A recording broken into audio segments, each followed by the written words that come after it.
The Dust Bowl during the Great Depression was 3,000 times worse than we were ever taught in school. It was so bad that a new mental illness was discovered called dust madness, where women were roaming the streets, literally walking in circles, talking to themselves. A new actual physical illness was discovered called dust pneumonia, which mainly affected children and the elderly, especially babies, where your esophagus, your lungs were literally filled with dirt, because we call it the Dust Bowl. It was very fine dirt, hence dust. But it was dirt in your lungs, killing thousands every month. Now, this lasted from 1932 all the way until 1939. So 7 years of dust hell. And 2/3 of the population in the Dust Bowl did not leave during this time. And now you're going to ask, why? Why not leave? Well, number one, it's the Great Depression, and people literally have pennies to their name, if that. It costs money to leave. Number two, they knew if they did leave, they would just go to the city where they didn't know anyone and unemployment rates were above 25%. They knew people were starving in the city as well. Number three, you physically could not leave after a certain amount of time. About 2 years into these storms happening, they got so bad, visibility would be 1 foot.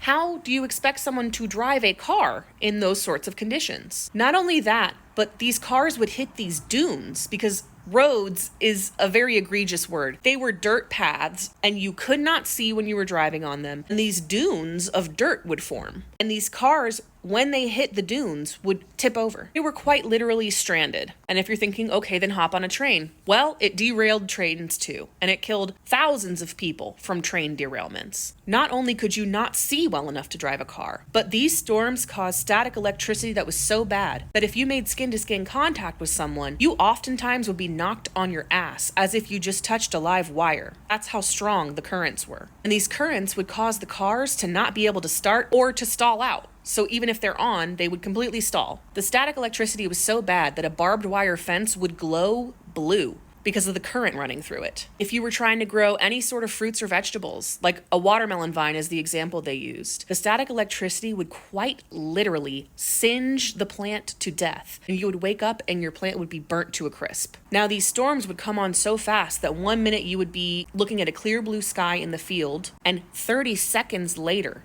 you would be in a storm where you're disoriented because you can't see anything. So what you thought was north is now south, and you would literally get lost in the dust. And if you get lost in the dust, you would often die of suffocation. You would often, if you didn't die, go blind from the dirt getting into your eye sockets. It was impossible to keep your house free of dust. You had to hold a towel over your mouth during these storms inside of your home to be able to breathe. Your home would often be buried in the dust dirt because it would gather where it's stopped by the wind. So oftentimes driving down the road, you would just be able to see the chimney of a house. Tumbleweeds accentuated this problem because tumbleweeds gather together. And by gathering together, they formed a structure for this dirt to form dunes all over the place, sometimes 40 feet high. Tumbleweeds are an invasive species brought here probably by Volga Germans who were living in Russia, according to this book. And they were not meant to be brought here. They were probably in clothing or in other seeds that the Volga Germans brought with them, like wheat. And they just absolutely took off in the Dust Bowl and became a massive problem during this time specifically. Not only was the dust just constantly in your home, but this caused the bugs to act very strangely. There was no longer any safe spaces to hide in the Dust Bowl. Therefore, they started coming in homes in droves. And we're talking centipedes, black widows,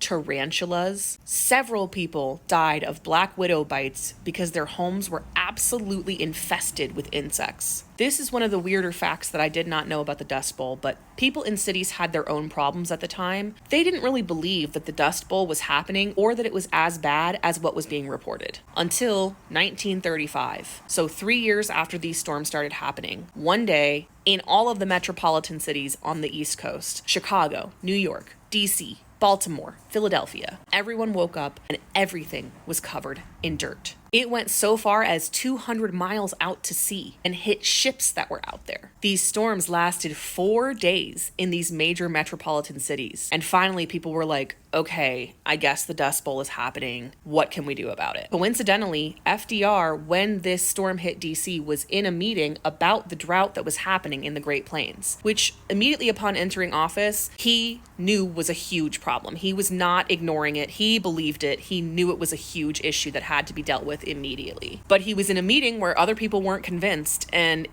he was like, well, here's the evidence.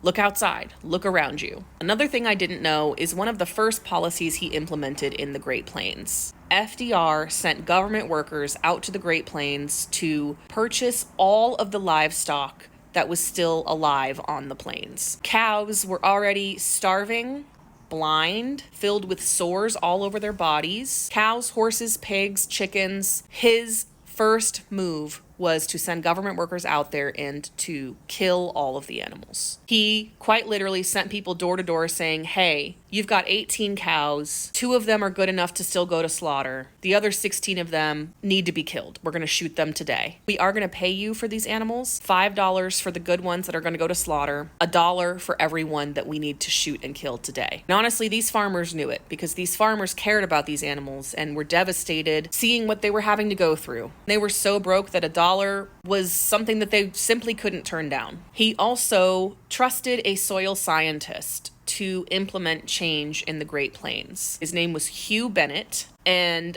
Hugh's soil conservation program is the only remaining program left from FDR's New Deal. I learned all of this in The Worst Hard Time by Timothy Egan.